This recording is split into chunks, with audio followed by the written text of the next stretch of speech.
Yavaş yavaş.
Gaziantep'e baktığımız zaman gerçekten Gaziantep tarihinin şanssız veya şanslı, onu konuşuruz ama şanssız şehirlerinden birisi diyelim.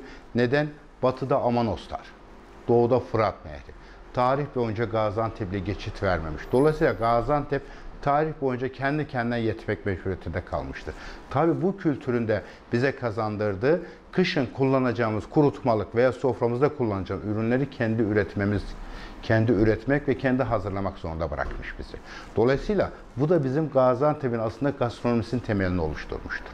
Ve özellikle bizim kuruluk dediğimiz ve gastronomimizin de temelini oluşturan yöresel ürünlerimiz en fazla Oğuzeli bölgesinde yetiştirmekte. Şu anda inan ki uçakla gündüz şartlarında Gaziantep'e geldiğiniz zaman o hava alanı etrafında dağlar kıpkırmızı biberlerle allanmış bir şekilde, kıpkırmızı biberlerle bezenmiş bir şekilde. Dolayısıyla Gaziantep mutfağının ve gastronomi temelini oluşturan yöresel ürünlerimizin tam sezonu. Şu anda Gaziantep'e gelen dışarıdan misafirlerimiz, özellikle pandemi var, belki biraz sıkıntılar var ama özellikle yemek turizmi için dahi gelen insanlarımızın gelip o ürünlerin nasıl işlendiğini, insanların, analarımızın, bacılarımızın arın terilerinin, emeklerinin onlara nasıl verdiği, onları nasıl bir nakış gibi işlediğini görmelerini isteriz tabii ki. Şunu çok net biliyorum. Bizim ürettiğimiz ürünler Gaziantep'te zaten bizde bir kültür var. Biz evde kullandığımız ürünümüzü piyasadan çok satın almayız. Kadınlarımız, analarımız, bacılarımız kendi yapar. Biz ürettiğimiz ürünü ne yapıyoruz? Şehir dışına ve yurt dışına pazarlıyoruz. Ve şu anda da gerek sosyal medyayı kullanarak, gerek satış sitelerini kullanarak yurt içinde, yurt dışında müthiş bir bu ürünlerin sunumu, arzı ve karşısında tabii talebi var, geri dönüşü var. Dolayısıyla bugün Oğuzeli gibi dediğimiz koca bir ilçemizin, merkez ilçemizin geçiminin kaynağın ana temelini oluşturmuş durumda bizim yöresel ürünlerimiz. Dolayısıyla şu anda herhalde dünyada biz kuruluğumuzu dediğimiz yöresel ürünlerimizi satmadığımız şey yok. Çünkü tüm Türkiye bu tada alıştı. Ve bu tada alışan, dünyanın neresinde yaşayan insan olursa olsun özellikle Türkler buna rağbet ediyor. Özellikle Avrupa'daki yoğun Türklerin yaşadığı yerlerdeki marketlerin tamamında git bizim Gaziantep'in ürünlerini bulursun. Gaziantep'te neden bu kadar popüler? Çünkü Gaziantep dedim ya, bereketli Mezopotamya'da altın hilalin olduğu yerde. Güneş bol, havadaki rutubet oranımız az. Bu ürünlerin işlenmesi, kurtulması için en ideal şart Gaziantep'te ve Oğuzeli bölgesinde. Dolayısıyla bugün Türkiye kuruluk üretimi, dolmalık üretimin büyük bir çoğunluğu Gaziantep karşılamakta ve Gaziantep bunu üretmektedir. Oğuzeli tabii çok açtı bugün Elbeyli tarafından ta Karkamış'a kadar olan bir bölge. Hatta Araban, Yavuzeli, İslahi bölgelerimizde de bu yapılıyor. Ama bu gerçekten büyük bir sektör. Ben sayı vermek istersem bunun üreticisi var. Üretirken tarlada çalışan işçisi var. Hasat işçisi var. Bunu oyanı var. kurutanı var, pazarlayanı var. Dedim ya, bugün Oğuzların nüfusu herhalde bir 35-40 bin civarında. Bunun aşağı yukarı yarısı bu işten ekmek yiyor zaten. Gastronomi temelini zaten oluşturduğumuz dedik ya, fıstığı konuştuk. Fıstık, yöresel ürünler gastronomi temelini oluşturuyor.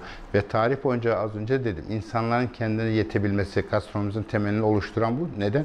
Çünkü Antep kendi içinde dışa açılamamış. Bir tarafta Amonoslar, bir tarafta Fırat Nehri geçit vermemiş. Ve kendi üretmek zorunda kalmış. Ve bu da gastronomi temelini oluşturmuş. Bu da bizim yöresel ürünlerimiz. Neden yöresel ürünlerimiz? Biz çocukluk yıllarımıza gittiğimiz zaman dahi baktığımızda şunu görüyoruz. Yazın biz sebzeyi üretiriz. Analarımız, bacılarımız. Onlar nakış nakış el emeğiyle işler, kurutur, oyar, hatta konservasını yapar ve kışın kendi tüketeceğimiz tüm ürünlerimizi yazdan biz hazırlarız. Tıpkı bir karınca gibi. Dolayısıyla bu da bizim gastronomi temelini oluşturmuştur. Oradan çıkmıştır. Mesela gastronomide bizim coğrafi işareti marka yaptığımız birçok ürünümüz temeli kurutulmuş yöresel ürünlerden kışın yapılarak, tazesinin olmadığı sezonda yapılarak sunulan ürünlerden oluşmaktadır.